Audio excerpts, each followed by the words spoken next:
हदे शहर से निकली तो गांव गांव चली। हदे शहर से निकली तो गांव गांव चली। कुछ यादें मेरे संग पांव पांव चली। और किया जो सफर धूप का मैंने, तो मुझको एहसास ये हुआ कि वो जिंदगी ही क्या जो छांव छांव चली। नमस्कार दोस्तों, संडे की सुबह के 7 बज रहे हैं और आपके साथ मैं हूं आपका मित्र मनमोहन जोशी। और आज हम फिर जुड़ गए हैं एक बार मोटिवेट होने के लिए। आप लोगों के मेल्स और मुझे बहुत सारे अलग अलग मीडियम से आपके मैसेजेस मिलते रहते हैं, जहां आप लोगों ने ये बताया कि ये जो हमारा सीरीज़ है संडे मोटिवेशन मंत्रा का, ये आप लोगों को मोटिवेट करता रहता है और आप इसका इंतज़ार करते रहते हैं। तो आइए जुड़ जाते हैं एक बार और मोटिवेट होने के लिए। तो पहली बात तो ये कि जीवन जो है वो कई बार किस्मत, लक या कुछ जादू ढूंढ रहा होता है। एक बात आप समझिए कि इस एक असीम ब्रह्मांड में, मतलब जिसका कोई अंत नहीं है, एक आग के गोले के चारों ओर एक ऐसा गोला घूम रहा है जिसमें आप और हम हैं, और उसमें भी पानी बहुत ज्यादा है। तो ये मैजिक ही तो है, और क्या है। लेकिन इस मैजिकल संसार में हम और मैजिक्स की तमन्ना कर रहे होते हैं, हम किस्मत को आजमा रहे होते हैं, मेहनत पर कम भरोसा करते हुए।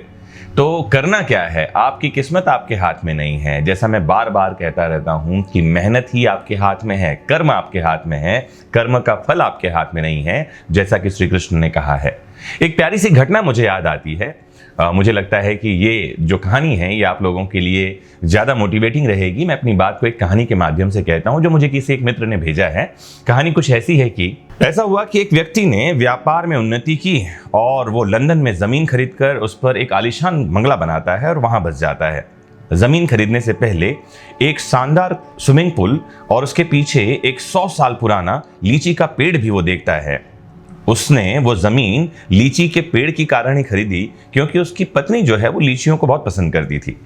हुआ ऐसा कि कुछ समय के बाद जब वो रिनोवेट करवा रहा था अपने बंगले को, तो कुछ उस मित्रों ने सलाह दी कि क्यों नहीं तुम किसी वास्तु विशेषज्ञ की सलाह लेते हो। खैर, उसको इन बातों पर विश्वास नहीं था, फिर भी दोस्तों का मन रखने के लिए उसने मान ली उनकी बात और कहा कि ठीक है, मैं किसी वास्तु विशेषज्ञ को बुलाता हूँ और उससे एक वास्तु के हिसाब से जो है मैं अपना बंगला डिजाइन करवाता हूँ। हुआ ये कि हांगकांग से 30 साल से वास्तुशास्त्र में जो बहुत प्रसिद्धि प्राप्त कर चुके थे मास्टर क्यो, उनको बुलवाया गया। उन्हें एयरपोर्ट से उस आदमी ने पिक किया और दोनों ने शहर में खाना खाया और फिर कार में चल दिए उस बंगलों की तरफ जिसको रिनोवेट करना था। रास्ते में जब भी कोई कार उसे ओवरटेक करने की कोशिश करती तो वो व्यक्ति उसको रास्ता देता। मास्टर क्यो ने हंसते हुए कहा, आप बहुत सेफ ड्राइविंग करते हैं नहीं? उसने भी हंसते हुए उत्तर दिया। उसने कहा, अक्सर कोई ओवरटेक तभी करता है जब उससे बहुत ज़रूरी काम हो। मुझे लगता है उन्हें रास्ता दे देना चाहिए। घर के पास पहुंचते पहुंचते सड़क थोड़ी संकरी हो गई और उसने अपनी कार थोड़ी और धीमी कर ली। तभी एक बच्चा हंसता खिलखिलाता हुआ तेजी से दौड़ता हुआ गली से निकला। उस आदमी ने अपनी कार की गति धीमी कर ली और सड़क के किनारे कार को रोककर ध्यान से देखता रहा, जैसे किसी का इंतजार कर रहा हो।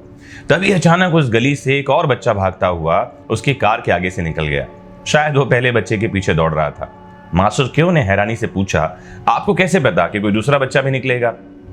उस व्यक्ति ने बहुत ही सहज भाव से कहा, बच्चे अक्सर एक दूसरे के पीछे ही भाग रहे होते हैं और इस बात पर विश्वास करना संभव ही नहीं हो सकता कि कोई बच्चा बिना किसी साथी के ऐसे ही चहचहाता हुआ दौड़ भाग रहा हो सड़क पर गलियों में। मास्टर क्यों इस बात से बहुत हैरान हुए और जोर से हंसे और कहा कि आप तो बहुत सुलझे हुए व्यक्ति मालूम पड़ते हैं। दोनों घर के बाहर पहुंचे, उस बंगलों के पास जहां रिनोवेशन करना था और जिसके लिए वास्तु की जानकारी उन्हें चाहिए थी। तभी अचानक घर के पीछे से कुछ पक्षी बहुत तेजी से उड़ते हुए नजर आए। यह देखकर उसने मास्टर क्यो से कहा, यदि आप बुरा न माने तो थोड़ी देर हम यहाँ रुक सकते हैं क्या? मास्टर क्यो ने कारण जानना चाहा। उसने कहा, मास्टर क्यो, शायद अभी कुछ बच्चे पेड़ से लीचियां चुरा रहे होंगे। यही कारण है कि पेड़ पर बैठे हुए पक्षी तेजी से उड़ते हुए निकले। अगर हम अचानक पहुंच जाएंगे तो बच्चे डर सकते हैं, उनमें भगदड़ मच सकती है और इससे पेड़ से गिरकर किसी बच्चे को चोट भी लग सकती है। इसीलिए थोड़ी देर रुकते हैं, फिर चलते हैं। मास्टर क्यों कुछ देर चुपचाप रहे, फिर धीर गंभीर आवाज में बोले, दोस्त, इस घर को किसी वास्तु शास्त्र और जांच के उपायों की आवश्यकता नहीं है। उस व्यक्ति ने पूछा, ऐसा क्यों? तो मास्टर क्यों ने हंसते हुए कहा, जहां आप जैसे सुलझे हुए व्यक्ति रहते हों, जो दूसरों के बारे में पहले सोचते हैं, अपने बारे में बाद में सोचते हैं, जो हर चीज को नाप तौल कर देखते और समझते हैं, जिन्हें दूसरी की खुशी की परवाह ज्यादा है, ऐसे व्यक्ति के घर में वास्तु देवता स्वयं निवास करते हैं। आपको किस वास्तुशास्त्र की आवश्यकता है? आपको किस तरह के चेंजेस की आवश्यकता है? दोस्तों, एक बहुत प्यारी कहानी मुझे किसी ने भेजी और मैंने पढ़ा। ये कहानी क्या समझाती है? इस कहानी से हम क्या सीखते हैं? इस कहानी से सिर्फ हम ये सीख रहे हैं कि अपने काम पर ध्यान लगाइए, दूसरों के बारे में पहले सोचिए, खुशियां बांटिए। खुश होने का ये सबसे बढ़िया तरीका है। परेशानी ये है कि हर व्यक्ति अपने आप में ही मस्त है, हर व्यक्ति अपनी ही खुशी के बारे में सोच रहा है, लेकिन खुशी दूसरों को खुशियां बांटने से मिलती है। ध्यान रखिएगा, ऐसा कहा जाता है कि weep and you have to weep alone. रोना अकेले में है, laugh and the world is ready to laugh with you. हंसो, दुनिया तुम्हारे साथ हंसने के लिए तैयार है। तो आज एक बढ़िया काम करिए, एक छोटा सा टास्क आपको देता हूं। कुछ ऐसा करिए जिससे कोई दूसरा खुश हो।